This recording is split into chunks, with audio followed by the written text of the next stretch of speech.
கர்த்தருக்கு ஸ்தோத்திரம். நான் ஆண்டவராக இயேசு கிறிஸ்துவின் ஊழியன் ஜான் ஸ்ரீநாத். இந்த நாளிலும் சிலுவை குறித்து சுருக்கமாய் சில காரியங்களை பார்ப்போம். துன்பத்திற்கு பின்பு சிலுவை மகிழ்ச்சியை கொண்டு வருகிறது.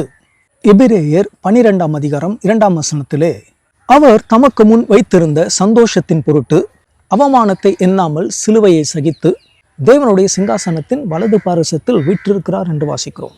இந்த வல்லமையான சத்தியம் நிலைத்திருக்கும் விசுவாசத்தின் இரகசியத்தை வெளிப்படுத்துகிறது.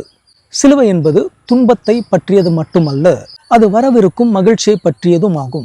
உலகத்தின் கண்களுக்கு சிலுவை வேதனை, அவமானம் மற்றும் தோல்வி போலவே காட்சியளித்தது. ஆனால் தேவனுடைய திட்டத்தில் அது மகிமைக்கும் வெற்றிக்கும் விட்டு செல்லும் பாதையாக அமைந்திருந்தது.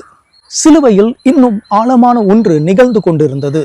துன்பம் சகித்து கொள்ளப்பட்டது, அவமானம் வெற்றி கொள்ளப்பட்டது. மேலும் அதைவிட பெரிதான ஒரு மகிழ்ச்சி முன்னால் வைக்கப்பட்டிருந்தது.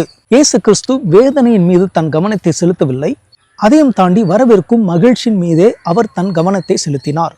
அந்த மகிழ்ச்சி நிமித்தமே அவர் சிலுவையை சகித்து கொண்டார். இது நமக்கு ஒரு வல்லமையான சத்தியத்தை கற்றுக் கொடுக்கிறது. துன்பம் என்பது முடிவல்ல, மறுபுறத்தில் மகிழ்ச்சி காத்திருக்கிறது. தேவனுடைய நோக்கம் தற்போதைய வேதனை விட பெரிதானது. சகிப்புத்தன்மை மகிமைக்கு வழிவகுக்கிறது. சிலுவை நிமித்தம் நமது துன்பங்கள் ஒருபோதும் வீணாவதில்லை. இன்று நீங்கள் கடந்து சென்று கொண்டிருக்கும் காரியங்கள், அந்த வேதனை, அந்த காத்திருப்பு, அந்த போராட்டம், இவை அனைத்தும் நீங்கள் இன்னும் காணாத ஒரு மகிழ்ச்சிக்காக உங்களை தயார்படுத்தி கொண்டிருக்கலாம். தேவன் இவற்றை அருளுகிறார். எவை என்றால், துயரத்திலிருந்து மகிழ்ச்சி, பலவீனத்திலிருந்து பலன், சகிப்புத்தன்மையிலிருந்து வெற்றி.